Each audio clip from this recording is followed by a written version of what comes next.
자, 이어서 두 번째 강의 시작하겠습니다.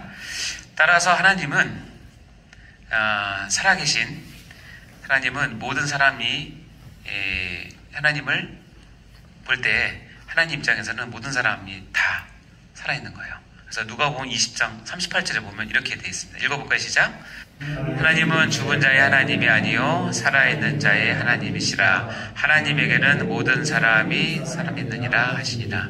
네, 하나님에게는 모든 사람이 살아있습니다. 하나님은 동시에 보시는, 왜냐하면 시간적으로 한계가 없으시기 때문에 하나님은 과거, 현재, 미래의 구분이 없고 다 동시에 그냥 현재만 있으신 것이죠. 우리 인간만 시간과 공간에 갇혀있기 때문에 과거, 현재, 미래로 나눠서 설명하죠. 그래서 성경 구절도 그렇고 신학도 그렇고 우리 입장에서 표현하는 과거, 현재, 미래의 어떤 것은 하나님 입장에서는 또 다르게 해석될 수 있기 때문에 그 두 개를 꼭 이해를 하고 말씀을 보시는 게 참 중요합니다. 그러면 이해가 되는 게 참 많아요. 자, 하나님은 무한 완전한 신이신데 공간적으로도 한계가 없으세요. 네, 하나님은 없는 곳이 없이 다 있으시죠. 그래서 예레미야 23장 말씀에 보면 쭉 볼까요? 여호와의 말씀이니라 나는 가까운 데에 있는 하나님이요 먼 데에 있는 하나님 아니냐? 무슨 뜻이에요? 가까이든 멀리든 다 있다. 여호와의 말씀이니라 사람이 내게 보이지 아니하려고 누가 자신을 은밀한 곳에 숨길 수 있겠느냐? 여호와가 말하노라 나는 천지에 충만하지 아니하냐. 없는 곳이 없이 다 있으시다. 그런 얘기죠. 시편 139편은 여러분 잘 아는 찬양의 가사 중에 하나인데 여기 보시면 자, 내가 주의 영을 피하 어디로 가겠습니까? 주의 앞에서 어디로 피하길 수 있겠습니까? 내가 하늘에 올라갈지라도 거기 계시고 스올, 그러니까 지옥에 내 자리를 펼지라도 거기 계시고 내가 새벽 날개치며 바다 끝에 가서 거주할지라도 거기서도 주의 손이 나를 인도하시며 주의 오른손이 나를 붙드시리이다 라고 하면서 하늘과 지옥과 바다 끝 모든 경계를 다 넘나드는 하나님의 공간에 한계가 없으시죠. 그래서 하나님은 동시에 있을 수 있어요. 우리는 여기에 있다가 동시에 미국에 있을 수는 없지만 하나님은 동시에, 그러니까 무소부지하신 분이니까 공간적으로 한계가 없으세요. 따라서 하나님의 눈을 피해서 숨을 곳이 전 지구상에 있을지라도 있을 수 없다. 그러면 두 가지를 생각할 수 있어요. 따라서 우리는 하나님의 존전 앞에서 거룩하게 살아야 된다는 것과 또 하나는 어떤 어려움일지라도 거기에 누가 계시다? 하나님이 계시기 때문에 두려워하지 말고 실망하지 말고 하나님을 붙잡고 거기에 계신 하나님을 붙잡고 있으면 됩니다. 자, 세 번째 하나님은 뭐가 없으시다? 능력의 한계가 없으시다. 그래서 출애굽기 15장 11절만 읽어볼까요? 시작. 여호와여 신중에 주와 같은 자가 누구이니까 주와 같이 거룩함으로 영광스러우며 믿으며 기이한 일을 한 자가 누구이니까. 이같이 기이한 일, 하나님께서 능력을 베풀지 못할 것이 없는 기이한 일을 행하시는 분이십니다. 능력이 한계가 없는 것은 성경책에 너무나 많이 나오죠. 다음 이어서 자, 특별 계시를 통해서 보신 하나님 네 번째는 유일하신 신이시다. 하나님은 유일하시다. 네. 신명기 6장 4절 읽어볼까요? 시작. 이스라엘아 들으라 우리 하나님 여호와는 오직 유일한 여호와이시니. 유일하다, only one 의미도 되지만 그거보다 더 중요한 건 뭐냐면 하나님은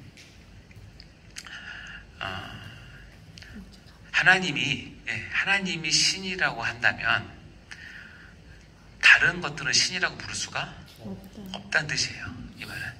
그러니까 하나님 같은 분은 없다는 뜻이에요. 유일한 뜻이 뭐냐면 하나님 같은 신은 없으시다라는 뜻이기 때문에 하나님을 신이라고 부른다면 다른 신은 없다는 뜻이고 다른 신들을 우리가 어쩔 수 없이 신이라고 불러준다면 하나님을 어떻게 표현해야 될까? 그 유일한 신이라고요. 유일한 여호와다 라고 표현할 수밖에 없다는 거예요. 이사야 44장 6절에 이렇게 얘기하고 있습니다. 시작. 이스라엘의 왕인 여호와 이스라엘의 구원자인 만군의 여호와가 이같이 말하노라 나는 처음이요 나는 마지막이라 나 외에 다른 신이 없느니라. 나는 처음이요 나는 마지막이라. 알파 오메가, 요한계시록에도 그대로 갖다가 쓰이는 문구이긴 한데요. 밑에 보면 나 외에 다른 신이 없다. 이해되시죠? 그러니까 하나님 외에 다른 신들은 신의 이름을 가장한 수많은 우상들이고 악한 영들이 꾸며놓은 것들이기 때문에 절대로 여러분 거기에 어떤 힘을 더해주거나 그럴 필요 전혀 없습니다. 네, 그것들은 다 화상들이고 가짜이니까. 자, 그래서 오늘 앞에 두 가지를 배웠고, 지금은 이제 하나님의 이름이라고 하는, 하나님이 자기 계시를 할 때 가장 애용하시고 가장 많이 쓸 것이 하나님의 이름을 통해서 내 자신을 드러내는 거예요. 그래서 이름이라고 하는 것은 뭐 동서고금을 막론하고 우리나라도 마찬가지지만 뭐 이스라엘은 더 할 것도 없이 이름은 갖고 있는 그 의미가 굉장히 커요. 특히 이제 유대인 개념에서는 누가 어떤 사람의 이름을 지어준다라고 하는 그 의미는 뭐냐면 이름을 지어주면 그 사람에 대한 소유를 획득한다는 의미가 있어요. 그러니까 내가 이름을 지어준다는 것은 굉장히 큰 의미가 있는 건데, 예를 들어서 아담이 하나님께서 천지 창조를 다 하시고 모든 것을 다 지으시고 모든 동식물을 다 지으셨는데 하나님이 하실 수 있음에도 안 하신 일이 있는데 뭐냐면 이름을 짓는 거예요. 이름을 짓는 걸 누구에게 했냐면 가장 귀한 창조물인 하나님의 가장 그 창조의 하이라이트인 인간에게, 아담에게 이 권위를 위임하셨어요. 그래서 아담이 있는데 이 앞에 이제 동물이 지나가게 하고 아담이 직관적으로 봐서 그것을 떠오르는 그 이름이 그 동물의 이름이 되는 거예요. 그럼 뭐냐면 그 존재에 의미를 부여해 주는 것이고 본질을 규정하는 것이고, 그리고 너는 하나님의 피조물이지만 이제는 뭐야? 내 소유가 되는 거예요. 그래서 인간은 모든 피조물을 하나님을 대신해서 위임받아서 다스릴 수 있는 엄청난 위치에 있는 거예요. 그것이 아담이 받은 에덴 동산에서 받은 엄청난 지위이고, 어떻게 보면 하나님과 같잖아요. 하나님과 방불하잖아요. 나중에 또 언약에 가서 얘기했지만, 그렇기 때문에 하나님께서 한 가지 제안을 딱 두신 거예요. 뭐냐면 네가 이름을 지을 정도로 나와 방불하게 한 존재이지만 한 가지 기억해라. 내가 창조주고 너는 피조물이다라는 것을 규정하기 위해서 세운 것이 선악과예요. 선악과. 선악과를 따먹지 않게 함으로 창조물과 피조물 사이에 지켜야 할 선을 딱 규정한 거예요. 이걸 지키면 영원토록 영생하고 행복하고 편하게 살 수 있는데, 이걸 넘는 게 뭐냐면 사단이 꼬시는 거죠. 네가 이름까지 졌는데 너 이것만 먹으면 하나님과 똑같이 돼. 그게 가장 핵심이에요. 그러니까 여러분 중요하죠. 이름은 그래서 중요한 거예요. 여러분이 어떤 사람과 호감이 있으면 제일 먼저 궁금한 것이 뭐예요? 이름이죠. 네. 너무 아름다운 이성이 있어요. 제일 먼저 궁금한 거는 통장? 이런 거 아니고 이름이죠. 이름이 뭘까? 왜냐면 이름을 딱 듣는 순간 그 사람의 반을 안다고 하는 느낌이 딱 와요. 그렇지 않습니까? 경험 다 해보셨을 텐데. 그래서 이름은 굉장히 중요한데, 하나님도 본인의 이름을 이렇게 계시를 하실 때 이름으로 계시해요. 그러니까 이거는 뭐냐면 내 백성이 내 이름을 부르면서 나를 이렇게 이해를 했으면 좋겠다라고 하는 하나님의 소망이에요. 자, 그래서 하나님의 이름을 부를 때 주의할 점이 있어요. 우리가 다른 사람의 이름을 부를 때는 뭐 실수해서도 되지만 하나님의 이름은 잘못 부르면 안 되는 게 출애굽기 20장 7절 말씀 읽어볼까요? 시작. 너는 내 하나님 여호와의 이름을 망령되게 부르지 말라. 여호와는 그의 이름을 망령되게 부르는 자를 죄 없다 하지 아니하리라. 네, 이름을 망령되게 부르면 안 돼요. 그거는 죄를 묻겠다는 뜻이에요. 망령되다라는 뜻은 제가 사전을 찾아놨는데 밑에 봐요. 늙거나 정신이 흐려서 말이나 행동이 정상을 벗어나거나 벗어나는 상태, 즉 말이나 행동이 일관성과 합리성이 결여된 상태를 일컫는 거예요. 뭐냐면 망령들이 일컫는다는 건 뭐냐면 내가 그 사람의 이름을 불러줬는데 그 이름의 뜻에 합당하지 않게 내가 행동을 하면 이 사람을 업신여기게 되는 거예요. 자, 볼게요. 막는 데다. 기억나십니까? 이렇게 할 때가 막는 데인 거예요. 어떤 아이가 일기를 썼어요. 어제 할아버지가 치매에 걸리지 않는 법이라는 책을 사오셨다. 오늘 또 사오셨다. 무슨 알겠죠? 자, 그럼 하나님의 이름의 가장 대표적인 건 엘로힘이에요. 엘로힘. 항상 많이 나오는 건데, 엘로힘 자체는 초월자, 능력자 또는 경외의 대상의 이름으로 엘로힘을 많이 쓰고, 이거를 이제 한글로 우리 성경에서 번역할 때는 뭐로 쓰죠? 하나님을 씁니다. 그리고 영어로는 God 쓰는데 앞에 대문자를 씁니다. 소문자를 쓰면 이제 잡신을 뜻하는 거니까. 자, 하나님은 그래서 우리가 섬기고 있는 그 신의 이름이 있긴 하지만 본명은 아니에요. 하나님의 본명은 따로 있어요. 어떻게 보면 예명 같은 거예요.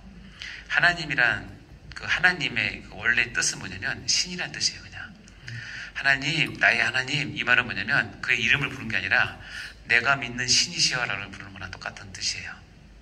근데 기독교 우리 개신교에서는 그분을 하나님이라고 부르고, 천주교에는 하느님이라고 부르고, 다른 종교에는 하늘님이라고 부르기도 하고, 그렇죠? 또 알라를 부르기도 하고. 그러니까 자기가 믿는 신을 부르는 이름은 다양해요.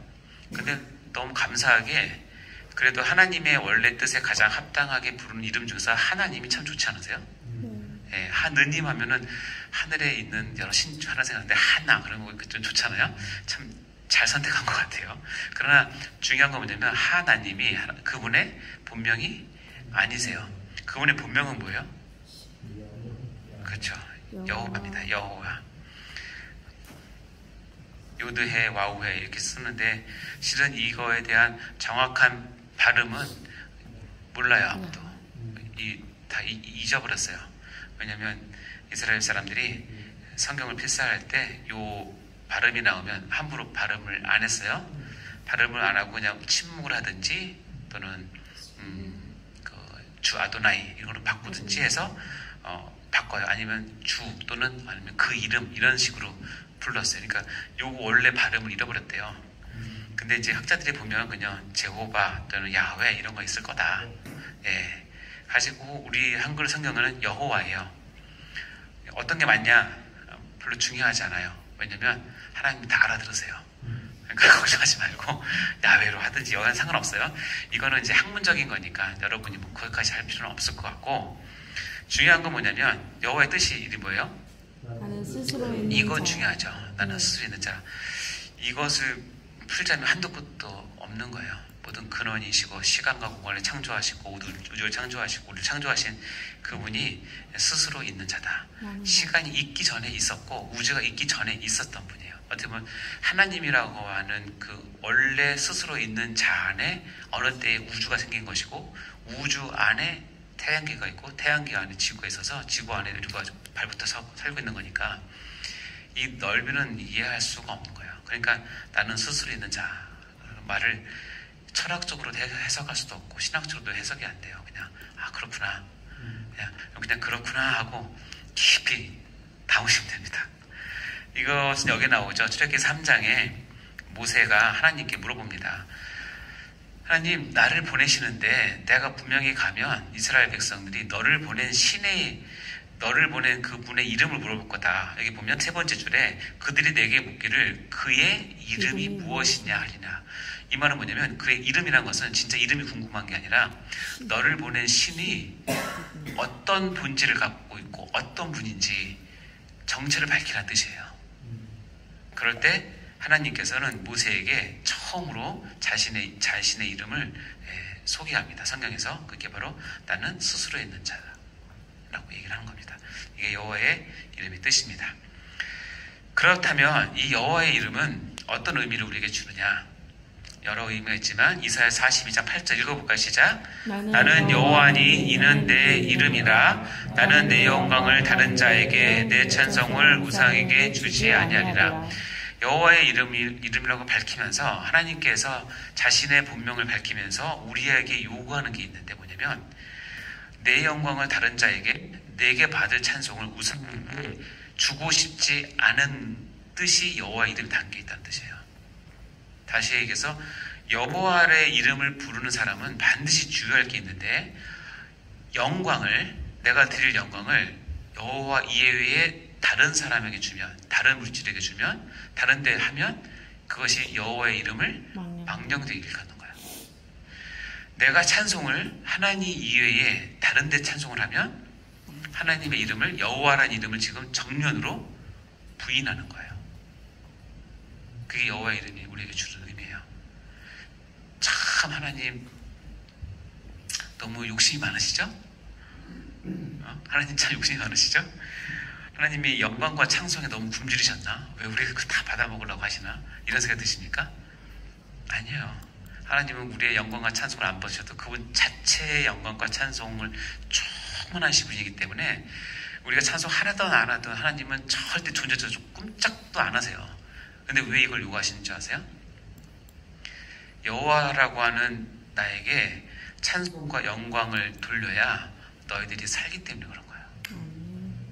너희들이 사는 유일한 길은 참 하나님이신 그분을 여호와라고 부를 때 너희들이 살 수 있기 때문에 이걸 얘기하는 거예요.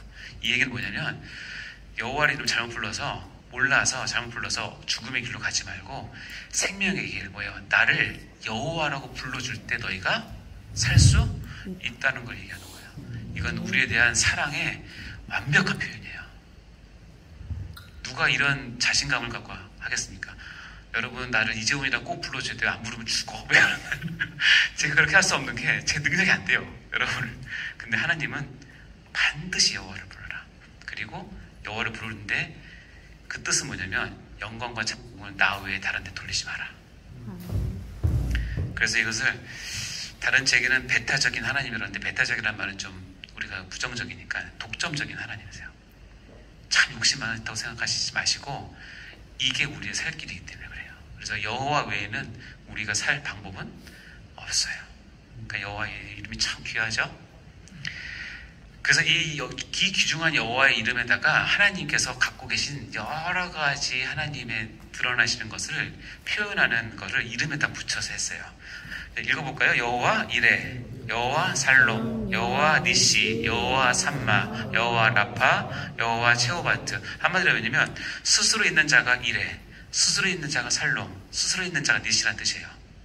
이 각각의 뜻은 여러분 다 아시겠지만 시간 관계상 빨리 넘어가겠습니다. 여호와 이레는 뭐예요? 여호와께서 준비하신다. 여호와 살롬 뭐예요? 여호와는 평강이시다. 제가 샬롬 했다가 성경책 보니까 다 살롬이더라고요. 살롬이니까 여러분 쓸 때 살롬이라고 쓰세요. 살롬이라고 놈이라고 하면 안 돼요. 살롬. 여호와는 평강이시다. 여호와 니시는 뭐예요? 여호와는 나의 승리의 깃발. 여호와 삼마는 여호와께서 거기 계시다. 여호와 라파는 치료하는 여호와. 여호와 체바오트는 만군의 여호와. 그래서 여호와란 이름에다가 이 뒤에 그 별칭들을 붙임으로 해서 스스로 있는 분이 이렇게 하신다라는 하는 것을 스스로 계시를 하는 거예요. 이름으로 자기 자신을 계시를 하는 겁니다. 여호와 이레는 여러분 다 아시겠지만 아브라함이 땅 이름을 여호와 이레라고 했고 여호와의 산에서 준비되리라. 준비하시는 여기서 준비는 정확히 얘기하면 예수 그리스도 구세주를 준비하시는 여호와라는 뜻입니다. 살롬은 뭐냐면 우리가 전에 봤지만 기드온이 하나님을 봤지만 하나님을 봤음에도 불구하고 내가 죽지 않고 살아있을 때 여호와 살롬이라고 얘기해요. 다시 얘기하면 모든 죄인은 하나님을 보면 죽지만 하나님께서 특별히 선택한 백성은 하나님을 봐도 죽지 않는 상태를 여호와 살롬이라고 얘기하는 거예요. 우리가 여호와 살롬을 받은 사람이죠. 너무 감사하지 않습니까? 그러니까 여러분 평강 가운데 늘 거하십시오. 내가 평강 가운데 거할 수 있는 이유는 내가 마음이 편하고 일이 잘 풀려서가 아니라 그분이 나의 평강이시기 때문에 그런 거예요. 여호와 니시, 여호와 니시, 여호와는 나의 승리기. 아멜렉과 싸웠을 때 승리했을 때 여호와 니시라고 했고요. 여호와 삼마, 에스겔 제일 끝에 나오죠. 환상으로 천국이 큰 곳을 갔는데 그날 위에 그 성읍의 이름을 여호와 삼마, 여호와께서 그 천국 안에 계신다라는 뜻으로 표시합니다. 여호와 라파, 밑에 보면 나는 너희를 치료하는 여호와다 얘기를 하시고, 여호와 체바오트는 우리 만군의 여호와라는 말을 많이 쓰죠. 성경에 가장 많이 나오는 단어 중에 하나입니다. 만군의 여호와. 저 천군 천사를 군대로 조직을 하고 생각을 한다면 그 모든 것의 최종 사령관. 그래서 영적인 모든 권세, 보이는 영적인 권세, 보이지 않는 권세, 모든 영적인 피조물뿐만 아니라 우리 인간의 모든 것들도 하나님이 통치 아래에 있다는 것을 표현할 때 만군의 여호와 체바오트라는 말을 쓰게 되죠. 그래서 하나님의 군대 또는 마하나임도 다 여기서 나오는 이야기고요. 엘리야가 봤던 불말과 불병거, 이것도 이제 만군의 여호와에서 나오는 이야기들입니다. 어쨌든 여호와의 별칭들이 이렇게 있다는 거 아시겠죠? 즉 하나님의 이름을 통해서 하나님은 누구신지를 우리에게 이제 계시를 한 겁니다. 자, 이제 마지막 주제는 하나님의 속성에 대해서 보겠습니다. 속성. 자, 하나님이 속성이 있어요. 속성이란 말은 어떤 한 개체가 갖고 있는 특별한 성질을 얘기하는 거예요. 여러분 다 속성이 있죠. 성격도 있고 성질도 있고, 우리가 서로 이해하려면 그 사람이 갖고 있는 속성을 잘 이해하는 게 참 중요합니다. 좋은 친구를 맺으려면 어떻게 해요? 그래서 그 친구를 이해하고 그 친구를 이해했을 때 가장 좋은 친구가 되고, 물론 당연히 배우자도 마찬가지고 모든 인간관계에 있어서 서로가 갖고 있는 속성들을 이해할 때 훨씬 더 친해지죠.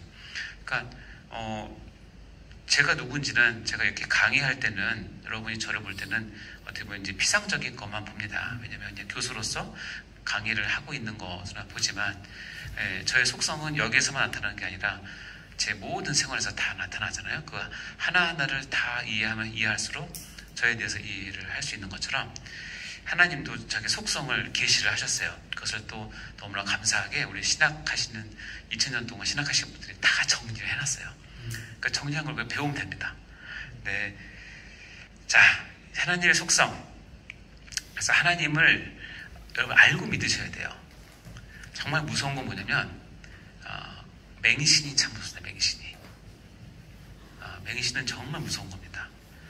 모르고 덮어놓고 믿는다는 것은 하나님을 알고 안다고 하는 것이라고 할 수가 없는데, 하나님을 알고 믿는다는 것은 여기 보면 우리가 지금 믿고 있는 것이 기독교 신앙이에요. 그렇죠? 그러나 또 동일한 행위인 미신 행위도 우리가 신앙 또는 믿음이라고 얘기를 합니다. 제가 한참 전에 불국사를 놀러 간 적이 있어요. 그때 갔는데 그때가 4월 초팔이었어요. 불국사 가보셨습니까? 입구부터 거기까지 벽에다가 우리 불자들이 돈을 내고 해가지고 기도 제목들을 다 써가지고 다 걸어놓습니다. 쫙 걸어놓는데 엄청나요. 막. 그래서 궁금하잖아요.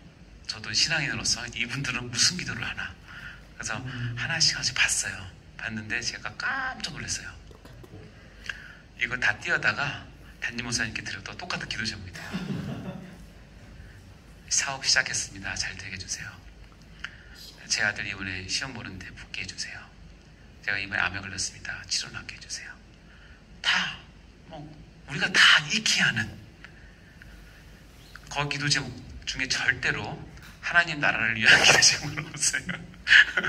하나님 없고, 우리가 너무나 익숙한 많은 기도 제목들이 빼곡하게 적혀있고 정말 정석껏 적었어요. 그걸 보면서 자, 저들의 저 부처에 대한 저 신앙도 신앙이잖아요. 근데 우리 입장에서 보면 그것은 참 신앙은 아니잖아요. 미신이잖아요. 그렇죠? 그럼 여러분, 내가 믿는 기독교 신앙과 미신을 갖고 믿는 신앙과는 뭐가 차이가 나는지 아십니까? 이것이 설명이 안 되고 헷갈리면 혹시 여러분도 지금 기독교라는 이름에 미신을 섬기고 있을 수도 있어요. 예를 들자면, 저는 안 가봤지만 하여튼 용한 점쟁이 또는 역술인 이런 사람들 있잖아요. 진짜 흔한 말로 신기가 있는 신내림을 받은 이 사람들은 정말 신통방통하다고 그러더라고요. 정말 농담이 아니라 자기 혼자 갖고 있는 고민, 자기 남편이나 배우자도 모르고 자식들도 모르고 아무도 모르는 그 혼자만 알고 있어서 끙끙 앓고 있는 그 우리말로 하면 기도 제목을 갖고 거기에 들어가서 문 열고 들어가서 무릎 꿇기 전에 그 사람이 딱 보고 바로 얘기를 한대요.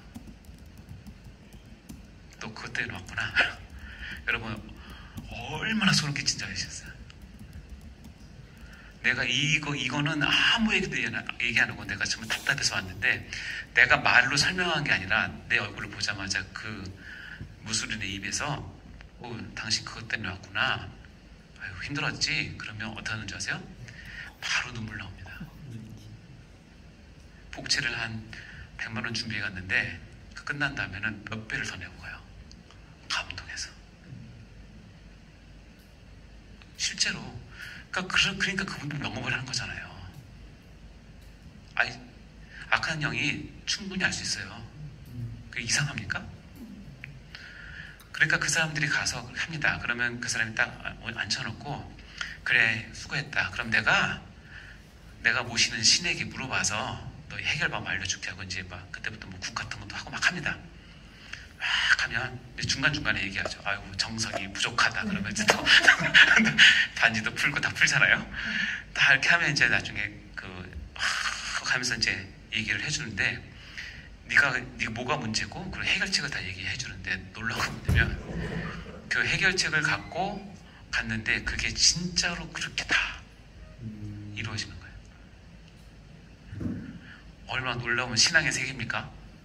그러니까 이분은 그 사람을 어떻게 했어요? 완전히 믿겠죠. 근데 우리가 그것을 우리가 말하는 참 신앙이라고 얘기해요, 안 해요? 안 하죠. 미신이라고 얘기하죠. 놀라운 일을 경험했는데 왜 그 사람들한테 미신이라고 얘기합니까? 이유는 하나인데, 그 놀라운 그 무술인이 놀라운 것을 나에게 계시하고 알려주고 이렇게 하더라도 간 사람의 주 관심이 뭔지 아세요? 내가 가지고 간 문제를 해결받는 게 주 관심이에요. 이 문제를 이 사람이 아주 신풍방통하게 알아가지고 또 어떤 자기가 섬기는 잡신에게 물어봐가지고 하든지, 내 이 가져간 문제 해결의 중심이 있지, 그 문제를 해결하게끔 해준 그 신에 대해서는 관심이 없어요. 그 신이 어떤 신인지, 하다못해 그 신의 이름이 뭔지, 그 신이 뭘 좋아하는지, 뭘 필요하는지, 그 신은 나에게 뭘 요구하는지, 이런 것도 전혀 관심이 없고, 어떤 신도 상관없어요. 관심이 뭐예요? 내가 이 인생의 고뇌 가운데 있는 이 문제를 해결하는 게 우선이에요. 내 문제를 해결하기 위해서 신앙을 이용하는 것을 미신이라고 얘기를 해요. 그 신에 대한 관심이 없고. 그럼 기독교 신앙은 뭔지 아세요? 문제가 있을 수 있죠. 문제를 또 하나님께 해결해 주세요. 근데 하나님께 원하시는 게 뭐냐면 문제 해결 자체에 있는 것이 아니라 그것을 들어주시는 하나님이 누군지를 아는 게 중요한 거예요. 이걸 기독교 신앙이라고 얘기해요. 아시겠죠? 그리고 기독교 신앙, 참 신앙과 미신에게는 이런 차이가 있는 거예요. 근데 더 놀라운 건, 우리의 마음 아픈 건 뭐냐면 이거예요. 기독교적 미신 행위를 하는 사람이 너무 많다는 거예요. 교회에 나오는데 하나님을 전혀 알려 하지 않아요. 관심이 없어요. 그냥 대충 알아요. 하나님은 뭐 좋으신 하나님이고 우리 기도를 들어오신 하나님이세요. 근데 뭐예요? 주관심은 내가 가지고 간 문제 해결에만 관심을 갖고 하나님을 섬기는 행위. 이것을 기독교라는 이름의 미신행위라고 그래요. 이건 신앙이라고 하지 않아요. 신앙은 뭐냐면 내 문제가 해결됨과 안 되는 것은 어떻게 되면 이제는 하나님 은혜를 주시면 이거는 그 차원을 뛰어넘어요. 뭐냐면 이 문제를 주신 하나님의 누구인지, 그분이 어떤 분이신지, 누구에게 이 문제를 주심으로 무엇을 원하시는지 관심이 있는 것이 하나님께서 원하시는 신앙이에요. 그래서 기독교적 미신 행위를 가지고 우리가 신앙생활을 하시면 절대 하나님을 알 수 없어요. 그래서 하나님을 아는 것이 이렇게 중요하다는 거예요. 그리고 우체는 기적과 표적에 대해 기억나시죠? 같은 맥락이라고 생각하시면 됩니다. 나에게 벌어지는 많은 일들은 그 일 자체에 큰 의미는 없어요. 뭐냐면 하나님 그것을 통해서 하나님이 갖고 있는 뜻이 있고 마음이 있는데 그것을 내가 알고 깨닫고 내가 따라가고 변화될 때 참 기독교 신앙을 갖게 되고, 그 와중에 하나님께서 복을 주시면 또 인도하시면 기가 막히게 문제도 해결되고 역전의 하나님도 보이기도 하고. 하지만 여러분, 기독교 역사상에 그 문제가 해결된 사람보다 해결 안 되고 죽은 사람이 더 많을 수도 있어요. 히브리서 13장이 몇 장이죠? 우리 믿음장 11장인가요? 네. 거기 보면 쫙 서른 몇 명이 나옵니다. 그리고 맨 마지막에 뭐가 나온지 아세요? 그럼에도 불구하고 하나님께 기도했지만 죽은 사람들이 나와요. 그 사람들 다 믿음의 사람이라고 얘기해요. 그러니까 뭐냐면 우리 입장에서 문제 해결이 하나님을 잘 믿는다고 생각하는 건 오해일 수도 있어요. 자, 중요한 건 참신앙과 미신의 차이점은 뭐냐면 그 일을 베푸신 하나님에 대한 속성과 하나님을 제대로 알고 있는 것이 신앙이고 그걸 무시하고 있는 것은 무신앙이라는 거 꼭 기억하셔야 되고, 다음 시간에는 그런 하나님이 알기 원하는 하나님의 속성이 무엇인지를 같이 보도록 하겠습니다. 다음 시간 보겠습니다.